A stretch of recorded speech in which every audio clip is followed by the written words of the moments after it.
الحمد للہ رب العالمین والصلاة والسلام علی محمد الامین فاعوذ باللہ من الشیطان الرجیم بسم اللہ الرحمن الرحیم۔ خواتین و حضرات، سورہ شعراء کی آیت 217 سے درس کی ابتدا ہو رہی ہے۔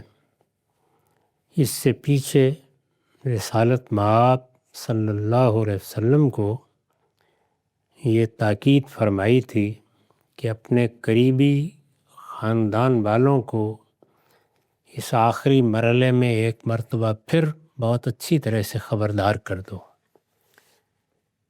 یہ جو انذر کا فعل ہے یہاں گویا آخری خبردار کرنے کے معنی میں ہے۔ اس سے پہلے بھی ظاہر ہے کہ رسالت مآب کی دعوت زیادہ تر اپنے خاندان والوں کے لیے تھی۔ سب سے پہلے انہی کو بلا کر، جس طرح کی روایتوں سے معلوم ہوتا ہے، آپ نے اپنا پیغام ان کے سامنے پیش کیا تھا۔ صفا کی پہاڑی پر کھڑے ہو کر بھی زیادہ تر انہی سے خطاب کیا گیا تھا۔ مکے سے باہر آپ طائف تک گئے، لیکن آپ کی دعوت کا اصلی رخ انہی تک رہا، اور یہ بات آپ کو کہہ بھی دی گئی تھی کہ لِتُنذِرَ أُمُّ الْقُرَىٰ وَمَنْ حَوْلَهَا، یعنی یہ جو بستی ہے مکے کی، ام القریٰ بستیوں کی ماں ہے، تمہارے انذار کا رخ اسی کی طرف رہنا چاہیے۔ یہاں پھر کہا گیا کہ اب معاملات ختم ہونے ہیں، تمہارے اعزاء ہیں، قریبی خاندان والے ہیں، ان کو خبردار کر دو۔ اللہ کے سوا کسی اور معبود کو پکارنے کا معاملہ کوئی سہل معاملہ نہیں ہے۔ اس کا نتیجہ آخرت میں بھی بڑا خطرناک نکلے گا، اور اب دنیا میں چونکہ پیغمبر بھیج دیا ہے تو اس لیے یہاں بھی اس کے نتیجے میں عذاب آ جائے گا، اور ہم اس میں کسی کا لحاظ نہیں کریں گے۔ تمہارے اقربا ہیں تو ہوا کریں، تم بھی اگر یہ رویہ اختیار کرو گے تو ہم پکڑ لیں گے۔ یہ بات پیچھے بیان ہو گئی تھی۔ اب فرمایا کہ فَإِنْ عَصَوْكَ فَقُلْ إِنِّي بَرِيٌّ مِّمَّا تَعْمَلُونَ، لیکن تمہارے خاندان کے یہ لوگ اگر اس کے باوجود تمہاری بات نہ مانیں، یعنی اس کے باوجود کہ پہلے دن سے ان کو سمجھایا جا رہا ہے، اس وقت بھی ان کے سامنے ساری بات دوبارہ رکھ دی جائے، ان کو ایک مرتبہ پھر خبردار کر دیا جائے، اگر اس کے باوجود یہ لوگ تمہاری بات نہ مانیں تو پھر انہیں صاف صاف بتا دو کہ جو کچھ تم کر رہے ہو میں اس سے بیزار ہوں۔ یعنی یہ اظہار برات جس کے لیے یہی لفظ آیا ہے، انی بری مما تعملون، یعنی میرا اب تمہارے ساتھ پھر تعلق ختم ہوا۔ پیغمبر جس دعوت کے لیے مامور ہوتے ہیں اس میں آخری مرحلہ یہی ہے، جس کو ہجرت و برات کا مرحلہ کہا جاتا ہے۔ یعنی اب تک تعلقات تھے، روابط تھے، بلکہ یہ معلوم ہے کہ رسالت مآب صلی اللہ علیہ وسلم کی بیٹیاں ان کے گھروں میں رہی ہیں، کوئی تعلقات میں رکھنا نہیں پیدا کیا جاتا، دعوت دی جاتی ہے، پیغام پہنچایا جاتا ہے، جیسے کہ اب ہم کرتے ہیں۔ یعنی دنیا جب تک قائم ہے ہمارا تعلق اپنے اعزاء اقربا کے ساتھ، اپنے دوست احباب کے ساتھ، اپنی قوم کے لوگوں کے ساتھ، اپنے مسلمان بھائیوں کے ساتھ، اور دنیا کے ہر انسان کے ساتھ دعوت کا تعلق ہے۔ اس کے سوا کوئی اختیار ہمیں نہیں دیا گیا۔ صاف صاف بتا دیا گیا ہے کہ نہ لوگوں کی تکفیر کرنی ہے، نہ ان کو جہنم کی وعیدیں سنانی ہیں۔ تمہارا کام یہ ہے کہ خبردار کرتے رہو، بتاتے رہو کہ نتیجہ کیا نکلنے والا ہے، آخرت کی منادی کرتے رہو، یہی دین کی دعوت ہے۔ غلط فہمی ہے تو رفع کر دی جائے، کوئی مسئلہ ہے تو واضح کر دیا جائے۔ تو تعلیم، تلقین، دعوت یہی ہے جو تعلق ہمارا اب قیامت تک رہے گا۔ لیکن پیغمبر کے معاملے میں قرآن نے بتایا ہے کہ ایک آخری مرحلہ آ جاتا ہے جس کے بعد اللہ تعالیٰ دنیا ہی میں مہلت ختم کر دیتے ہیں۔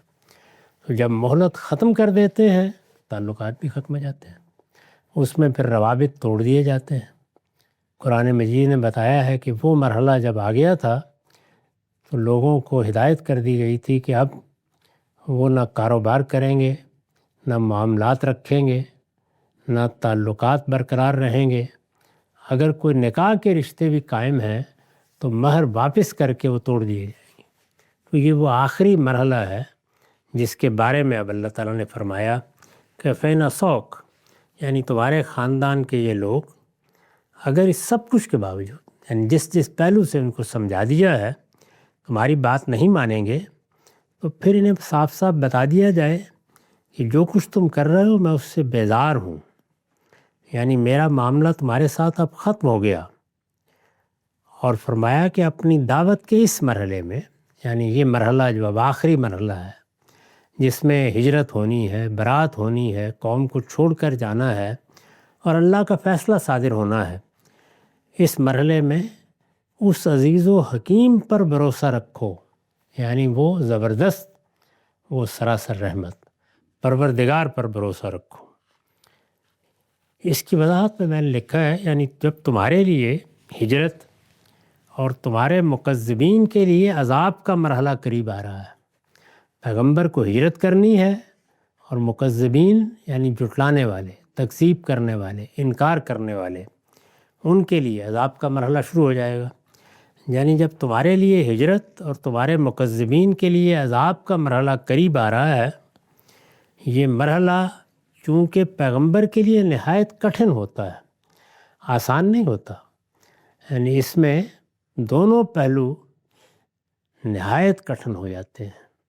اپنا وطن چھوڑنا، اپنی جگہ چھوڑنا، کسی دوسری جگہ جا کے مستقر بنانا، معلوم نہیں وہاں کیا حالات پیش آئیں گے، وہاں کے لوگ کیا معاملہ کریں گے، اور پھر اپنے سامنے اپنے اعزا اقربا اپنی قوم کو عذاب کی زد میں آتے ہوئے دیکھنا، یہ بڑا کٹھن مرحلہ ہوتا ہے۔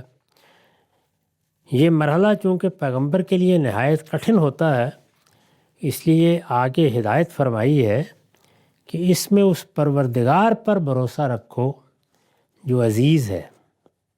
عزیز ہے یعنی زبردست ہے، عربی زبان میں عزیز کا مطلب ہے زبردست۔ اس میں اس پروردگار پر بھروسہ رکھو جو عزیز ہے، لہٰذا عذاب کا فیصلہ کرے گا تو کوئی اس کا ہاتھ پکڑنے والا نہ ہوگا، یعنی وہ جس دن یہ فیصلہ کر لے گا تو پھر کسی کی آہوزاری بھی کام نہیں آئے گی، جزا فضا بھی کام نہیں آئے گی، تعلقات بھی کام نہیں آئیں گے، روابط بھی کام نہیں آئیں گے، پھر اس کا فیصلہ ہوگا، وہ فیصلہ صادر ہو جائے گا۔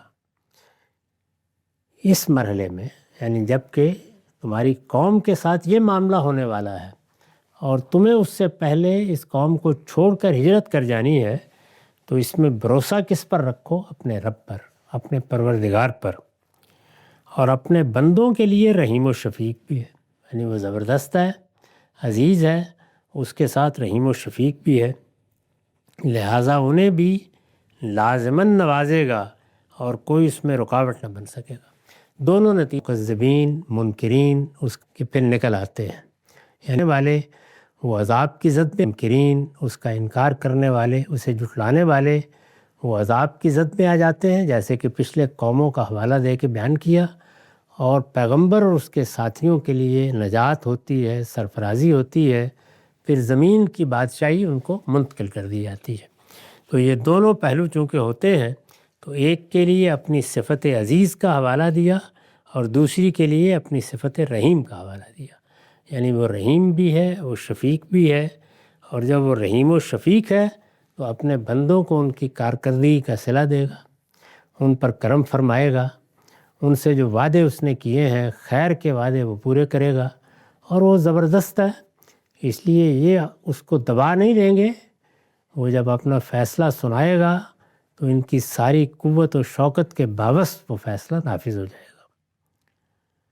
الذی یراک حین تقوم وتقلبک فی الساجدین انہ ھو السمیع العلیم۔ اس عزیز و رحیم پر بھروسہ رکھو جو تمہیں اس وقت دیکھتا ہے جب تم رات میں تہجد کے لیے اٹھتے ہو، اور سجدہ کرنے والوں کے درمیان تمہارے جانے اور آنے کو دیکھتا ہے، بے شک وہ سمیع و علیم ہے۔ یہ بہت ہی التفات کا مضمون ہے، یعنی اے اللہ کے پیغمبر، ہم نے آپ کو کوئی بلا نہیں دیا ہوا۔ یہ آخری مرحلہ بے شک بڑا کٹھن مرحلہ ہے، لیکن جب آپ رات میں اٹھتے ہیں، اٹھ کر نوافل کے لیے اللہ کے سامنے سجدہ ریز ہوتے ہیں، اور جب اسی مسجد میں گیز و پیش تمہارے ساتھی بھی اسی طرح سجدہ کر رہے ہوتے ہیں، تو تمہارا ان میں آنا اور جانا بھی ہم دیکھتے ہیں، تمہارا سجدہ ریز ہونا بھی دیکھتے ہیں، تہجد کے نوافل کے لیے اٹھنا بھی دیکھتے ہیں، یہ سب ہماری نگاہ میں ہے۔ گویا تسلی دی کہ تمہارے اعمال بھی ہم دیکھ رہے ہیں، تمہاری سرگرمیاں بھی ہم دیکھ رہے ہیں، تمہارے ہاں جو پروردگار عالم کے ساتھ تعلق میں ترقی ہے اس کا مشاہدہ بھی کر رہے ہیں، تمہارے ساتھی جس طریقے سے اللہ پروردگار عالم کو یاد کرتے ہیں، اس کے سامنے دعائیں کرتے ہیں، ان سے بھی ہم واقف ہیں۔ بے شک وہ سمیع و علیم ہے۔ یعنی اس میں کیا شبہ ہے کہ جس پروردگار نے تمہیں بھیجا ہے وہ سمیع بھی ہے اور علیم بھی ہے، یعنی جو کچھ ہو رہا ہے اس کو سن بھی رہا ہے، اس کا علم بھی رکھتا ہے۔ اس پر میں نے لکھا ہے یعنی غایت درجہ التفات کے ساتھ دیکھتا ہے۔ یہاں جو فرمایا نا کہ ہم دیکھ رہے ہیں، پروردگار دیکھتا ہے، تم تہجد کے لیے اٹھتے ہو تو دیکھتا ہے، سجدہ کرنے والوں کے درمیان تمہارے آنے اور جانے کو دیکھتا ہے، تو یہ دیکھنا اصل میں حد درجہ التفات، محبت اور تعلق کے ساتھ دیکھنا ہے، یعنی غایت درجہ التفات کے ساتھ دیکھتا ہے۔ یہ اس آمد و شد کی طرف اشارہ ہے جو نبی صلی اللہ علیہ وسلم اپنے ساتھیوں کو دعا و مناجات میں مشغول دیکھنے کے لیے ان کے درمیان رکھتے تھے۔ یعنی جب رات کو رسالت مآب اٹھتے تھے تو کبھی کبھی باہر نکل کے دیکھتے تھے کہ مسجد میں کیا اللہ کے اور بندے بھی آئے ہیں، کیا وہ بھی اسی طریقے سے دعا و مناجات میں مشغول ہیں، وہ بھی اپنے رب کو پکار رہے ہیں، کیا ان مشکل حالات میں وہ بھی اسی سے مدد مانگ رہے ہیں۔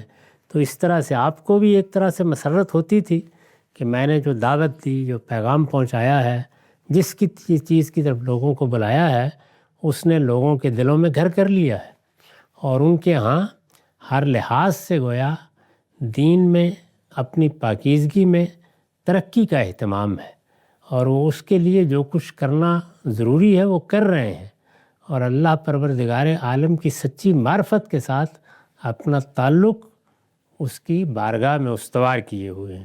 اس کو رسول اللہ دیکھتے تھے۔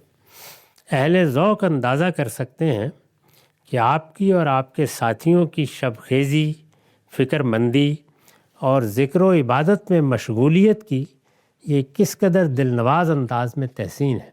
یہ اللہ تعالیٰ نے بہت محبت کے ساتھ یہ بتایا ہے کہ ہم کوئی بیگانہ نہیں ہیں، ہم روز دیکھتے ہیں، تمہاری نمازیں پڑھنے کو دیکھتے ہیں، تمہیں سجدہ ریز ہوتے دیکھتے ہیں، تمہیں تہجد کے لیے اٹھتا دیکھتے ہیں۔ تم جب اپنے ساتھیوں کو دیکھنے کے لیے کبھی باہر جاتے ہو، کبھی اندر آتے ہو، تو تمہاری آمد و شد کو دیکھتے ہیں۔ آیت میں اس کے لیے تقلب و کفی الساجدین کے الفاظ آئے ہیں۔ اس سے ہینہ تقوم کے معنی بھی واضح ہو جاتے ہیں کہ یہ فی الواقع آپ کا تہجد کی نماز ہی کے لیے اٹھنا ہے۔ یعنی اس میں الفاظ کی دلالت اتنی واضح اور اتنی عمدہ ہے کہ گویا پوری تصویر سامنے آ جاتی ہے۔ اے پیغمبر، تم بھی اٹھتے ہو، تمہارے ساتھی بھی دعا و مناجات میں مصروف ہوتے ہیں، پھر تم ان کو دیکھنے کے لیے جاتے ہو، اور کبھی اندر آ کے خود نماز میں مشغول ہو جاتے ہو۔ ہم تمہارا یہ آنا بھی دیکھ رہے ہوتے ہیں اور جانا بھی دیکھ رہے ہوتے ہیں۔ استاد امام لکھتے ہیں، ہاں حضرت صلی اللہ علیہ وسلم جس طرح خود شب کی دعا و مناجات کا اہتمام فرماتے تھے، یہ بات میں اس سے پہلے بھی واضح کر چکا ہوں کہ تہجد کی نماز رسول اللہ کے لیے لازم تھی۔ اس کو قرآن مجید نے بیان کیا ہے اور فرمایا ہے سورہ مزمل میں بھی اور سورہ بنی اسرائیل میں بھی کہ جب پیغمبری کی ذمہ داری انجام دینی ہے تو اس کے لیے تیاری یہی ہے۔ خاص طور پر تاکید فرمائی ہے کہ رات میں اٹھا کرو، اس لیے کہ ان لک فی النہار سبحا طویلا، دن میں تو مصروفیت ہوگی، لوگوں سے ملنا ہے، دعوت پہنچانی ہے، رات میں اٹھا کرو، اور اٹھ کر رات میں دعا و مناجات کیا کرو، قرآن مجید کی تلاوت کیا کرو۔ یہی وہ تیاری ہے جو اس بڑی ذمہ داری کو ادا کرنے کے لیے کرنی ہے، جس کو پھر اسی سورہ میں اس طرح بیان کیا ہے کہ انا سنلقی علیک قولا ثقیلا، ہم ایک بڑی بھاری ذمہ داری آپ کے کندھوں پر ڈالنے والے ہیں، اس کے لیے تیاری اسی طرح ہوگی۔ ہاں، حضرت صلی اللہ علیہ وسلم جس طرح خود شب کی دعا و مناجات کا اہتمام فرماتے تھے، اسی طرح اپنے صحابہ کو بھی اس کی تاکید فرماتے تھے، اور وقتاً فوقتاً آپ مسجد میں جا کر یہ روح پرور منظر دیکھتے بھی تھے کہ لوگ دعا و عبادت میں مشغول ہیں۔ گھروں میں چونکہ بہت کم جگہ ہوتی تھی تو لوگ مسجد ہی میں آ جاتے تھے، وہیں نوافل پڑھتے تھے۔ یہ رمضان میں جو معاملہ ہوا وہ بھی اسی طرح ہوا۔ رسالت مآب صلی اللہ علیہ وسلم اعتکاف میں بیٹھے ہوئے تھے۔ رمضان کے آخری 10 دن جبریل امین کے ساتھ قرآن مجید کا مذاکرہ ہوتا تھا۔ جبریل آ کے جتنا قرآن نازل ہو چکا ہوتا اس کو ترتیب کے ساتھ پڑھتے تھے اور رسول اللہ سنتے تھے۔ مدینہ میں 10 سال تک یہی معمول رہا، اور یہ بتایا جاتا ہے کہ آخری 2 سال میں 20 دن کا اعتکاف کیا گیا، اور اس میں جبریل امین نے 2 مرتبہ اسی طرح قرآن مجید پورے کے پورے قرآن مجید کی تلاوت آ کے کی۔ نبی صلی اللہ علیہ وسلم اسی اہتمام میں مسجد میں موجود تھے کہ غالباً جو معتکف تھا، یعنی جو جگہ بنائی گئی تھی مسجد میں گھاس پھوس کی، ایک کوٹھڑی سی بنا لی جاتی تھی، اس میں آپ اعتکاف کرتے تھے، تو اس سے باہر نکل آئے۔ گرمی کا موسم تھا، باہر نکل آئے اور آپ نے نماز باہر نکل کے مسجد میں پڑھنی شروع کر دی۔ یہ تہجد کی نماز تھی۔ اس میں صحابہ کرام جو دائیں بائیں بیٹھے ہوئے تھے، انہوں نے جب یہ دیکھا کہ باہر پڑھ رہے ہیں تو شریک ہو گئے، اور یہی معاملہ 2-3 دن ہوا۔ یہ کوئی الگ نماز نہیں تھی، تہجدی کی نماز۔ اسی طرح اپنے صحابہ کو بھی اس کی تاکید فرماتے تھے، اور وقتاً فوقتاً آپ مسجد میں جا کر یہ روح پرور منظر دیکھتے بھی تھے کہ لوگ دعا و عبادت میں مشغول ہیں۔ اوپر آیت 215 میں آپ کو مومنین کے باب میں یہ ہدایت جو فرمائی گئی کہ ان کو اپنی شفقت کے بازوؤں کے نیچے رکھو۔ پیچھے میں نے عرض کیا تھا کہ زیادہ تر غربا تھے، تو اس وجہ سے وہ عمراء کی طعن و تشنیع کا ہدف بھی بنتے رہتے تھے۔ وہ ان کی تحقیر کرتے تھے، بعض اوقات یہ کہتے تھے کہ کس طرح کے لوگ ہیں، غلام اور زیر دست، نہ کھانے کو کچھ نہ پہننے کچھ، یہ تمہارے گرد اکٹھے ہو گئے ہیں۔ تو اس میں خاص طور پر رسول اللہ کو ہدایت فرمائی کہ ان کے ساتھ محبت کا رویہ رکھیے، اپنی شفقت کے بازو ان پر نیچے رکھیں۔ یہ بھی اسی کا ایک پہلو ہے کہ آپ کی طرح آپ کے ساتھی بھی پوری طرح چوکنے اور بیدار رہیں۔ انجیلوں میں سیدنا مسیح کے بارے میں آتا ہے کہ جب آزمائش کا آخری مرحلہ آیا، یعنی جس دن فیصلہ ہو گیا کہ اب انہیں صلیب دے دی جائے گی، تو اس رات وہ کوہ زیتون پر آ گئے تھے، اور اس میں ان کے کوئی 10-12 شاگرد اکٹھے تھے، حواری۔ انجیلوں میں سیدنا مسیح کے بارے میں بھی آتا ہے کہ جب آزمائش کا آخری مرحلہ آیا ہے تو وہ ایک پہاڑی پر جا کر دعا میں مشغول ہو گئے۔ اس وقت انہوں نے اپنی قوم کے لیے آخری مرتبہ اور اپنے ساتھیوں کے لیے بھی دعا کی ہے، اور اپنے شاگردوں کو بھی ہدایت فرمائی کہ وہ جاگیں اور دعا کریں کہ فتنے میں نہ پڑ جائیں۔ تو آخری زمانے میں جب اللہ کا فیصلہ آنے والا ہوتا ہے تو پیغمبر اسی طرح سے دعائیں کرتے ہیں اپنی امت کے لیے بھی، اور اس لیے بھی کہ جن کو ہم نے پیغام پہنچایا ہے ان کو ہدایت یاب ہونے کی توفیق حاصل ہو جائے اور یہ عذاب ٹل جائے۔ سیدنا مسیح کی وہ دعائیں متی کی انجیل کے آخر میں آپ دیکھیے تو بڑے درد و سوز کے ساتھ انہوں نے اس وقت اللہ پروردگار عالم کو پکارا ہے۔ انہیں معلوم تھا کہ کل فیصلہ ہونے والا ہے۔ آزمائش کا آخری مرحلہ آیا ہے تو وہ یعنی سیدنا مسیح ایک پہاڑی پر جا کر دعا میں مشغول ہو گئے، اور اپنے شاگردوں کو بھی ہدایت فرمائی کہ وہ جاگیں اور دعا کریں کہ فتنے میں نہ پڑیں۔ پھر وہ بار بار اپنے شاگردوں کے پاس یہ دیکھنے کے لیے آئے کہ دعا کر رہے ہیں یا نہیں۔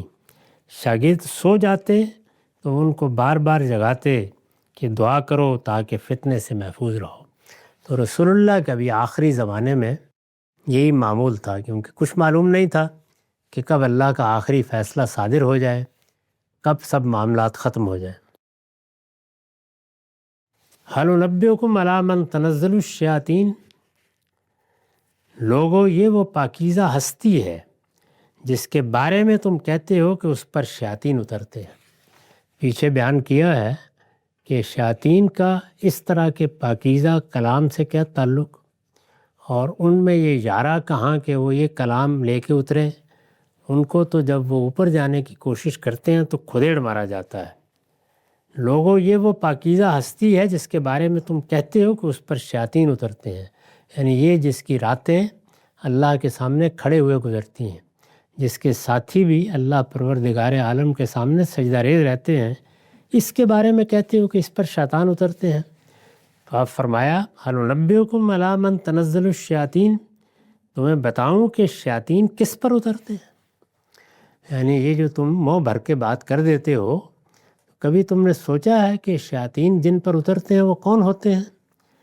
تمہیں بتاؤں کہ شیاطین کس پر اترتے ہیں؟ تنزل علی کل افاک نثیم یلقون السمع واکثرهم کاذبون، وہ ہر لپاٹیے بدکار پر اترتے ہیں۔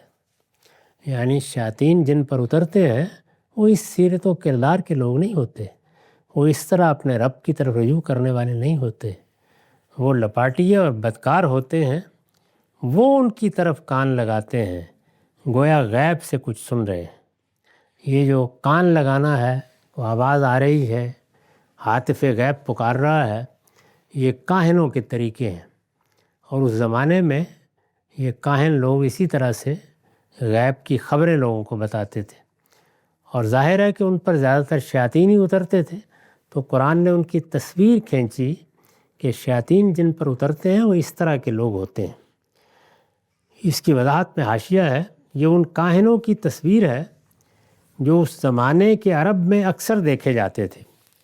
ہمارے یہاں کے متصوفین، یہ جو صوفیوں میں اس طرح کے لوگ پیدا ہوئے ہیں، اور عاملوں کی تصویر بھی اس سے مختلف نہیں ہے۔ استاذ امام لکھتے ہیں ان کی پہلی صفت یہ بتائی ہے کہ یہ افاق یعنی بالکل لاغی، دروغ باف اور لپاٹیے ہوتے ہیں، جھوٹ بولیں گے، طرح طرح کی باتیں اپنی طرف سے بنا کے بیان کر دیں گے، اور ایسی ایسی بانگیاں ہانکیں گے کہ آدمی حیران ہوگا۔ یہ سادہ لوحوں کو بیوقوف بنانے کے لیے طرح طرح کے جھوٹ گھڑتے ہیں، اور پھر اس دعوے کے ساتھ ان کو پیش کرتے ہیں کہ یہ باتیں ان پر غیب سے القاء ہوتی ہیں۔ ان کی دوسری صفت اسیم بیان ہوئی ہے، یعنی اخلاقی اعتبار سے یہ ہر قسم کے گناہوں میں آلودہ ہیں۔ آخر میں ان کے اس بھگل کی تصویر پیش کی گئی ہے جو عوام کو بیوقوف بنانے کے لیے یہ لوگ اختیار کرتے تھے۔ ان لوگوں کا طریقہ یہ تھا کہ احمق لوگ جب کسی معاملے میں غیب کی باتیں معلوم کرنے کے لیے ان سے رجوع کرتے تو یہ لوگ کچھ عملیات سفلیہ کے ساتھ مراقبہ کرتے، یعنی کافی دیر کے لیے سر جھکا کے بیٹھ گئے ہیں، اور پھر ایک مکفّہ کلام کی صورت میں جو اکثر بالکل بے معنی یا ذو معنی ہوتا، یعنی بظاہر تو بڑے اس میں کافی بڑی ردیفیں ہوتی لیکن بالکل بے معنی کلام ہوتا، اس طرح کی چیزیں ایک دوسرے کے ساتھ ملا کے بیان کر دیتے، اپنا الہام پیش کرتے کہ یہ ان پر غیب سے فلاں جن نے القاء کیا ہے۔ ان کے اس مراقبے کو یہاں القائے سما سے تعبیر کیا ہے، اس لیے کہ وہ مراقبے میں اس طرح بیٹھتے گویا ہاتف غیب سے کوئی بات سننے کے لیے کان لگائے ہوئے ہیں۔ یعنی جب میڈیٹیشن کے لیے یا مراقبے کے لیے بیٹھتے تو کچھ ایسا انداز ہوتا کہ بس آواز آنے ہی والی ہے، ہم تیار بیٹھے ہوئے ہیں۔ تو اس کی گویا قرآن نے تصویر کھینچی ہے کہ اس طرح کے لوگ ہیں جن پر شیاطین اترتے ہیں۔ وہ شیاطین کو بلانے کی خود تگ و دو کرتے ہیں، وہ غیب جاننے کے لیے خود بیتاب ہوتے ہیں، وہ غیب جاننے کے لیے خود مراقبے کرتے ہیں، خود چلے کھینچتے ہیں، ان کے ہاں اس کی شدید خواہش ہوتی ہے، اور سیرت و کردار کے اعتبار سے انتہائی پست ہوتے ہیں۔ اس طرح کے لوگ ہیں جن پر شیاطین اترا کرتے ہیں۔ تو یہ فرمانے کے بعد اب یہ کہا کہ رہ گئی یہ بات کہ تم یہ کہتے ہو کہ یہ کوئی شاعر ہے، اور کہتے ہو کہ وہ بھی گویا ایک شاعر ہے، یعنی کبھی کاہن کہتے، کبھی شاعر کہتے، کبھی یہ کہتے کہ شیاطین اترتے ہیں۔ اس طرح کی احمقانہ باتیں اکثر و بیشتر کہتے رہتے تھے۔ تو جس وقت یہ جھوٹ بولتے تھے، خاص طور پر کاہن لوگ، تو جھوٹ بولتے وقت لوگوں کو تاثر یہ دیتے تھے کہ یہ تو گویا آسمان کی وحی اور الہام ہے جو ہو رہا ہے۔ میں نے لکھا ہے یعنی بعض تو فی الواقع اپنے عملیات سفلیہ کے ذریعے سے شیاطین جن کے ساتھ کچھ رابطہ پیدا کر لیتے اور ان سے الہام پاتے ہیں، لیکن اکثر اپنے اس پیشہ کہانت میں بھی سچے نہیں ہوتے، محض عوام فریبی کے لیے اپنے آپ کو کاہن بنا کر پیش کرتے اور غیب دانی کا ڈھونگ رچاتے ہیں۔